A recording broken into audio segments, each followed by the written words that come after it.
Welcome back to the Digital Ledger channel, everybody. I'm Brad Kimes. You can follow me on Twitter at @BackupBradley above, and all the information we're going to discuss here. Securitized Japan became the first global token issuance platform to join the Japan Security Token Offering Association, known as JSTOA. By the way, there's more acronyms in the financial crypto space than I've ever seen in my life. It's pretty remarkable. Someone should do a spoof of it. Parody. So the Japanese subsidiary of the U.S.-based Securitized, the company token platform, could not join the association until now because the JSTOA only accepts Japanese regulated entities into its ranks. Securitized co-founder and chief executive Carlos Domingo told CoinDesk that a leading Japanese financial services company, SBI Holdings, was one of the founding members of JSTOA and is a securitized shareholder. 6 major Japanese brokerages created JSTOA as a self-regulatory organization last year in a bid to consolidate expertise on securities and develop security token business opportunities in Japan. It is a state-recognized financial instruments and exchange association that operates as a self-regulated entity. So we had already talked to them and some of the members about how soon, as the association was open to non-regulated members, we wanted to be the first company, but we were not, Domingo said. Headquartered in San Francisco, Securitized expanded its operations to Japan last year. Japan-based VC firm Global Brian invested in the platform and has since established a subsidiary company. Domingo, who lived in Japan for many years and speaks the language, said there were a number of reasons why Securitized wanted to establish business ties with the country. Japan has been very forward-thinking in country terms, The Japan has been very forward-thinking country in terms of blockchain and crypto, Domingo said. According to Domingo, Japanese investors are very active in the blockchain space, and Japan has comprehensive laws on cryptocurrency regulations, as we know.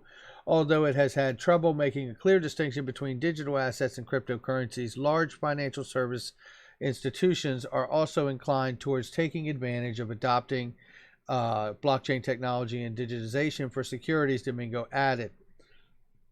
So if you put all of these things together, we definitely saw that this was an opportunity, and moreover, none of our competitors had any presence in Japan. In his view, cracking the Japanese market is not an easy task for foreign entities. Japan can intimidating for doing business, he said, and adding that the lack of U.S. and European securities platforms operating in the country gave them a competitive advantage. The chairman of the JSTOA, chief executive of SBI Holdings, happens to be Yoshitaka Katao, said in a statement to the media that Securitized brings years of experience and proven market success in developing and deploying security token technology. We are very proud to have them join the JSTOA and look forward to working alongside them, Katao added. So, congratulations to Securitize and Mr. Domingo, and congratulations to Yoshitaka Katao for yet making another huge connection in the space. It's just amazing what this guy does. I mean, he doesn't stop. He's amazing. All right, now let's get on to a different angle and piece of news. I want to set up this clip that's been around for a while, and shout out to Real XRP Boy for finding this and being able to share it again. I want you to listen to this exchange here that they talk about. The big 4 currencies, the Japanese yen, the euro, the USD, renminbi, will become stronger because of digital assets. And digital assets like XRP will be supplemental to existing fiat currencies. I want you to just check this out here. Let's listen to this 2-minute exchange and then look at another couple pieces of information. About the future of cryptocurrencies, where do you see the future of these digital assets and maybe the role of Bitcoin and Ripple or XRP in that future? Yeah, so our view is that these digital assets really become supplemental to the existing family of currencies, right? So every country still needs its own, fiat currency for all kinds of reasons that I won't get into. It's very complicated, right? And I actually think that the big 4, the yen, the euro, the dollar, and RMB, they actually, I think, come stronger in this world that we're going into, partially because of digital assets. Okay. That these digital assets actually contribute to a world that's more interoperable, where more people around the globe can get access to these big four. And most of global commerce is done in the big four. So I think you have a bifurcation going on. Those big four get stronger. I think some of the smaller currencies, maybe even more of the very small fiat currencies, become less relevant, maybe even disappear. A country could have its own fiat, but still use one of the big four. You have lots of like examples. Montenegro, right? Absolutely. But I think then where the digital assets fit in, like things like XRP and Bitcoin, they're kind of in that mid-range. They become, I think, like the Singapore dollar or the Swiss franc, and they become useful in, kind of lubricating the world to make it easier for those big four to get in the hands of people all around the world. So that's useful. And then it might also be things like applications and devices that maybe primarily use one of those digital assets. So that's kind of the view we have. So I think in that world, countries should be less threatened by what's going on and see them as simply supplemental rather than a threat. Too much talk about it being a threat. Our industry has done a bad job in too much bravado and chest pounding, and it's just kind of silly. So pretty darn interesting there that he's talking about how it could be supplemental to existing fiat currencies. He obviously, this is not breaking news that Chris has felt this way, and obviously everyone at Ripple.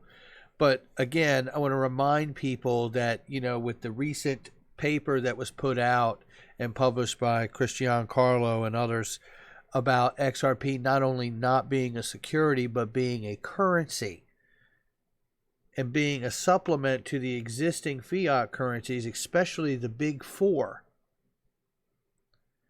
Now just think about that. And then let's take a look at like some of the news here, like Italian banks ready to trial a digital euro. Now, we know that R3 has been working with the Italian banks, and David Rudder, the CEO of R3, has said that 78%, eventually 100% of all the Italian banks are going to be using R3 for intra and interbank reconciliation. Now, does that mean right away they'll be using XRP? I'm sure the answer is probably no. But the reality is it is there for them to grow into.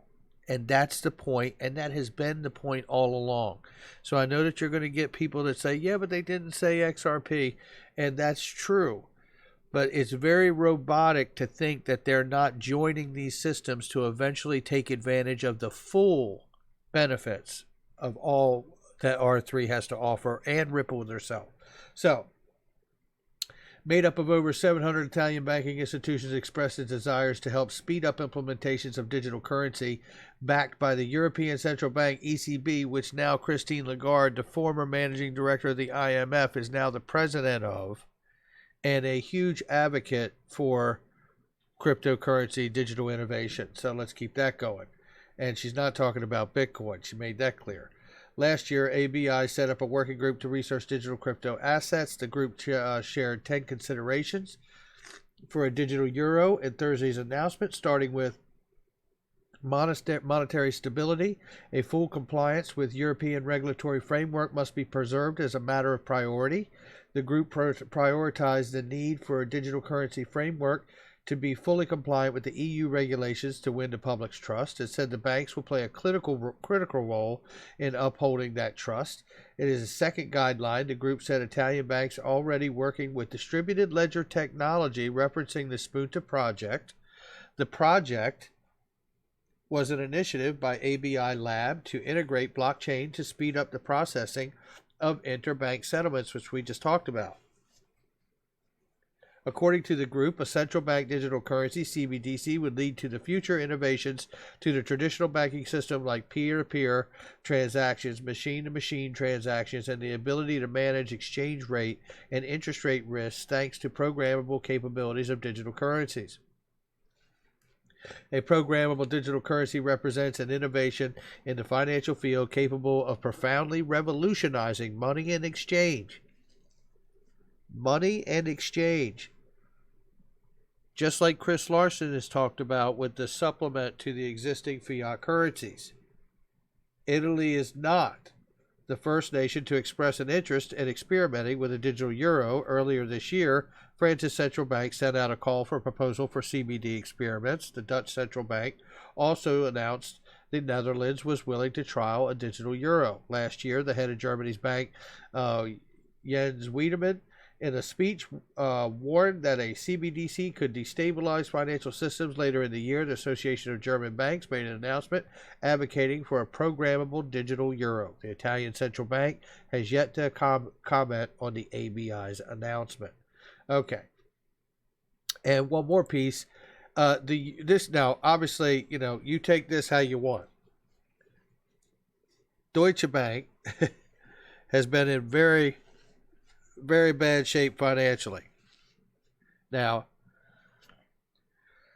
the U.S. currency's demand as an emergency dollar could be waning, Deutsche Bank says. Now, I'm just going to give you the key points here. A big question for investors right now over the U.S. dollar is whether it should be trading as a safe haven risk premium as concerns rise over the potential second wave of the pandemic. It's predicted that it may the numbers may come up again globally. We'll have to keep an eye on that, ladies and gentlemen. Stay safe. His comments came after U.S. reported a spike in the number of cases over the weekend. More than 30,000 new cases were reported on Friday and Saturday, the highest daily total since May 1st, according to data compiled by Johns Hopkins University. Asked about the outlook for the Chinese yuan, Gold said that the fundamentals for the currency in terms of underlying balance of flows are very much getting more favorable. So, without having to go through this whole thing, I've covered what the milkshake theory is and about how the actual strength of the U.S. dollar is putting serious pressure on the other currencies of the world. And that is a real problem that's not gone away. So I think the longer theory of this is that people are concerned that the dollar could get so strong because of the lack of them that it could actually not only break the other dollars in the country, which has already happened in many countries, but then eventually the dollar could end up breaking itself, like smashing into a wall. And, we'll have to keep an eye on this. We don't know, but, co-host Cryptopolis has talked about this idea that we are in a deflationary situation right now, and at some point it will flip, and then we may move and see things move into a hyperinflation situation. So, this is a remarkable time that we are in, whether we're talking about the health crisis and the potential for it to rise up again and everybody to have to go back on a quarantine. I know here domestically we started to open up and get back to regular life. I mean, it's not quite there yet, but now they're talking about a wave of it coming through. So I would just encourage everybody to stay safe, keep an eye on what's happening. We are in uncharted waters here, and we definitely have to keep an eye on the traditional markets. All I can tell you is I know that what's happened economically with the banks in the financial space, the strength of the dollar is something that we all need to keep an eye on, because ultimately, whether you're into XRP or other cryptos, this is about understanding that there is a new digital asset class that is birthing itself into the traditional commodities market. And how that happens, I don't know if anybody really knows. But what I do know is that we have to watch both sides of this to see where we're going to end up. That's what I do know. All right, guys, pretty exciting stuff. I just want to remind everybody of that video again of Chris Larson. I thought it was pretty spectacular. The big four currencies supported with the supplemental XRP for existing fiat currencies is pretty damn remarkable. All right, guys, leave a comment below, hit the like and subscribe, and I'll catch you on the next one.